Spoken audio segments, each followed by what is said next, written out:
ದಾವಣಗೆರೆ ದಕ್ಷಿಣ ಕ್ಷೇತ್ರದ ಉಪಚುನಾವಣೆಗೆ ಬಿಜೆಪಿ ನಾಮಪತ್ರ ಸಲ್ಲಿಸಿದೆ. ಬಿಜೆಪಿ ಅಭ್ಯರ್ಥಿ ಶ್ರೀನಿವಾಸ್ ದಾಸಕರಿಯಪ್ಪ ನಾಮಪತ್ರ ಸಲ್ಲಿಕೆ ಮಾಡಿದ್ದು, ಬಣ ಬಡಿದಾಟದ ಮಧ್ಯೆ ನಾಮಪತ್ರ ಸಲ್ಲಿಸಿದ್ದಾರೆ ಬಿಜೆಪಿ ಅಭ್ಯರ್ಥಿ. ಎರಡು ಬಣದ ನಾಯಕರ ಜೊತೆಗೂಡಿ ಸಾಂಕೇತಿಕ ನಾಮಪತ್ರ ಸಲ್ಲಿಕೆಯಾಗಿದೆ. ರೇಣುಕಾಚಾರ್ಯ ಸಿದ್ದೇಶ್ವರ್ ಬಣದ ನಾಯಕರಿಂದ ಸಾಥ್ ಸಿಕ್ಕಿದ್ದು, ಸಾಂಕೇತಿಕವಾಗಿ ನಾಮಪತ್ರ ಸಲ್ಲಿಸಿದ್ದಾರೆ ಶ್ರೀನಿವಾಸ್ ದಾಸಕರಿಯಪ್ಪ. ಸೋಮವಾರ ಬೃಹತ್ ರೋಡ್ ಶೋ ಮೂಲಕ ಮತ್ತೊಂದು ಸಲ ನಾಮಪತ್ರ ಸಲ್ಲಿಸಲಾಗುತ್ತೆ. ರಾಜ್ಯದ ನಾಯಕರೊಂದಿಗೆ ನಾಮಪತ್ರ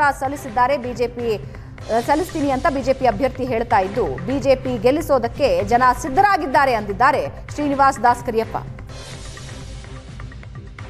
ನಾವೆಲ್ಲ ಮಾತನಾಡಿ ಒಂದು ಮೆರವಣಿಗೆ ಮೂಲಕ ಮತ್ತೊಂದು ಸರಿ ನಾಮಪತ್ರವನ್ನು ಸಲ್ಲಿಸಿದ್ದೇವೆ. ಎಲ್ಲ ರಾಜ್ಯ ಮುಖಂಡರು ಬರ್ತಾರೆ, ರಾಷ್ಟ್ರೀಯ ಒಬ್ಬರು ಮುಖಂಡರು ಕೂಡ ನಾವು ಆಹ್ವಾನ ಮಾಡಿದ್ದೀವಿ, ಬರ್ತೀವಿ ಅಂತ ಹೇಳಿದ್ದಾರೆ. ಅವ್ರನ್ನ ಕರ್ಕೊಂಡು ಜಿಲ್ಲೆಯ ಎಲ್ಲ ಮುಖಂಡರು, ಮಾಜಿ ಸಂಸದರು, ಎಲ್ಲ ಮಾಜಿ ಸಚಿವರು, ಶಾಸಕರು, ನಮ್ಮೆಲ್ಲ ಹಿರಿಯರು, ಪಕ್ಷದ ಕಾರ್ಯಕರ್ತರ ಜೊತೆಗೂಡಿ 25,000 ಜನರೊಂದಿಗೆ ನಾವು ಅವತ್ತು ನಾಮಿನೇಷನನ್ನು ಮಾಡಲಿಕ್ಕೆ ತಯಾರಿ ಮಾಡಿದ್ದೀವಿ. ಅದನ್ನು ಕೂತು ಸಮಾಲೋಚನೆ ಮಾಡ್ತಿದ್ದೀವಿ. ನಾವು ಕೂಡ ಭಾನುವಾರ ಮಾಡಬೇಕು ಅಥವಾ ಸೋಮವಾರ ಮಾಡಬೇಕು ಅಂತೇಳಿ ನಮ್ಮ ಹಿರಿಯರೆಲ್ಲರೂ. ಬಿಜೆಪಿ ಅಭ್ಯರ್ಥಿ ಶ್ರೀನಿವಾಸ್ ದಾಸಕರಿಯಪ್ಪ ನಾಮಪತ್ರ ಸಲ್ಲಿಕೆ ಮಾಡಿದ್ದು, ಬಣ ಬಡಿದಾಟದ ಮಧ್ಯೆ ನಾಮಪತ್ರ ಸಲ್ಲಿಸಿದ್ದಾರೆ ಬಿಜೆಪಿ ಅಭ್ಯರ್ಥಿ.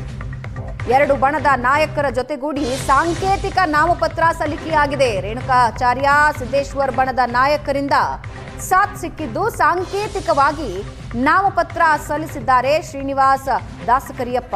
ಸೋಮವಾರ ಬೃಹತ್ ರೋಡ್ ಶೋ ಮೂಲಕ ಮತ್ತೊಂದು ಸಲ ನಾಮಪತ್ರ ಸಲ್ಲಿಸಲಾಗುತ್ತೆ. ರಾಜ್ಯದ ನಾಯಕರೊಂದಿಗೆ ನಾಮಪತ್ರ ಸಲ್ಲಿಸ್ತೀನಿ ಅಂತ ಬಿಜೆಪಿ ಅಭ್ಯರ್ಥಿ ಹೇಳ್ತಾ ಇದ್ದು, ಬಿಜೆಪಿ ಗೆಲ್ಲಿಸೋದಕ್ಕೆ ಜನ ಸಿದ್ಧರಾಗಿದ್ದಾರೆ ಅಂದಿದ್ದಾರೆ ಶ್ರೀನಿವಾಸ್ ದಾಸಕರಿಯಪ್ಪ.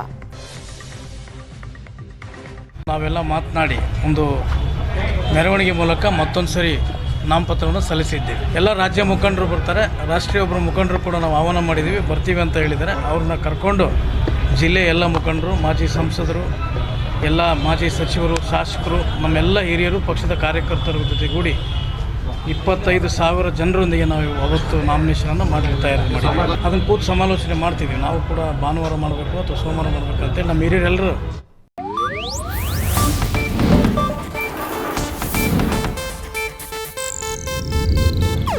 ಇದು ಏಷ್ಯಾನೆಟ್ ನ್ಯೂಸ್ ನೆಟ್ವರ್ಕ್ ಪ್ರಸ್ತುತಿ.